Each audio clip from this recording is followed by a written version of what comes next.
নমস্কাৰ বন্ধু বান্ধৱীসকল, আজি জানো আহক হৃদৰ ৰোগ কি কাৰণত হ'ব পাৰে আৰু এই ৰোগৰ পৰা পৰিত্ৰাণ পাবলৈ আমি কি কৰিব লাগে আৰু কি খাব লাগে আৰু কি খাব নালাগে।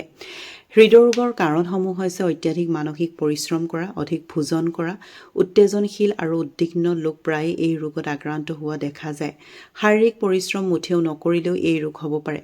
তদুপৰি বহুদিনীয়া উচ্চ ৰক্তচাপ, নিউমোনিয়া, কোষ্ঠকাঠিন্য, দেহত অম্লৰস বৃদ্ধি, অধিক মাদক দ্ৰব্য সেৱনেও এই ভয়ংকৰ হৃদৰোগ কৰিব পাৰে। বৃদ্ধতাৰ কাৰণে আৰু বংশগত হিচাপেও এই ৰোগ হ'ব পাৰে। সাধাৰণতে বৃদ্ধ লোকৰহে এই ৰোগ হয়। মহিলাতকৈ পুৰুষৰ এই ৰোগ হোৱা বেছি সম্ভাৱনা থাকে। হৃদৰোগ মূল লক্ষণসমূহ হৈছে বুকুৰ ধপধপনি, কেতিয়াবা বুকুৰ বিষ হয়, উশাহ নিশাহ লোৱাত কষ্ট হয়, অলপতে ভাগৰ লাগে, মূৰ ঘূৰাই, তেজ সঞ্চালনৰ গতি খৰতকীয়া হয়, জ্বৰ হয়, শুকান কাহ, বাওঁফালৰ বুকুৰ বিষ হয়, যকৃত বৃদ্ধি হয়, ভৰিৰ তলৰ গাঁঠিৰ ওচৰত উখহে আৰু হাত ভৰি ঠাণ্ডা লাগে।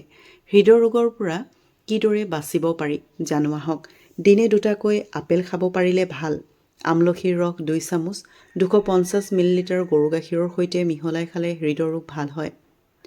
মাটি কঁঠালৰ ৰস, নাচপতি আৰু আঙুৰ খোৱা উপকাৰী। ছজিনা প্ৰতি সাঁজতে অন্ততঃ 50 গ্ৰামকৈ খালেও হৃদৰোগ আৰোগ্য হোৱাত যথেষ্ট সহায়ক হয়।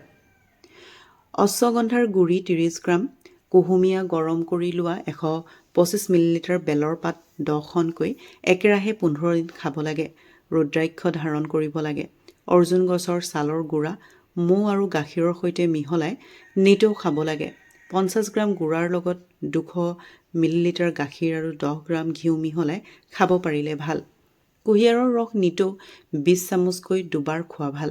অৰ্জুন গছৰ কেঁচা ছাল 200 গ্ৰাম খুন্দি 2 লিটাৰ পানীত উতলাই সমানে দুভাগ কৰি দিনে দুবাৰকৈ একেৰাহে 15-20 দিন খালে হৃদৰোগ ভাল হয়। 15 মিলিলিটাৰ নহৰুৰ ৰস 200 মিলিলিটাৰ গৰুৰ গাখীৰৰ সৈতে মিহলাই খালে যথেষ্ট উপকাৰ পোৱা যায়। মাটি দাইল 2 দিনত এবাৰকৈ খোৱা ভাল। নিতৌ লং 6-7টা খাব পাৰিলে ভাল। গৰুৰ গাখীৰৰ দৈ আহাৰ খোৱাৰ পাছত 250 গ্ৰামকৈ খাব লাগে। এই হৃদৰ ৰোগ প্ৰতিৰোধ কৰাত সহায়ক হয়। ঘিউত মিচিৰি আৰু মাখন মিহলি কৰি খালে উপকাৰ পোৱা যায়। শুকান ধনিয়া আৰু মিচিৰি মিহলাই এচামুচ পানীৰ লগত 15-20 দিন খালে একেৰাহে ভাল। সৰু সোণ বৰিয়ালৰ শিপাৰ ৰস গাখীৰৰ লগত মিশ্ৰণ কৰি খাব লাগে। গুলঞ্চৰ ৰস 1 চামুচ আৰু 3টা জালুক পিহি ৰাতিপুৱা একেৰাহে 10 দিনমান খোৱা উচিত। অৰ্জুন ঘৃত 12 গ্ৰাম মিচিৰি 20 গ্ৰামৰ লগত গাখীৰ মিহলি কৰি ৰাতিপুৱা খালে হৃদৰোগ ভাল হয়। অৰ্জুন চূৰ্ণ 2 চামুচ একাপ পানীত মিশ্ৰণ কৰি উতলাই খাব লাগে। মৌ জোল ৰাতিপুৱা আৰু গধূলি 25 গ্ৰামকৈ খালে হৃদৰোগ ভাল হয়। ত্ৰিফলা 10 গ্ৰাম পানীত মিশ্ৰণ কৰি আহাৰ খোৱাৰ পিছত খোৱা উচিত। ৰঙা চাহ গাখীৰ নিদিয়াকৈ ৰাতিপুৱা সুধা পেটত খাব পাৰিলে ভাল।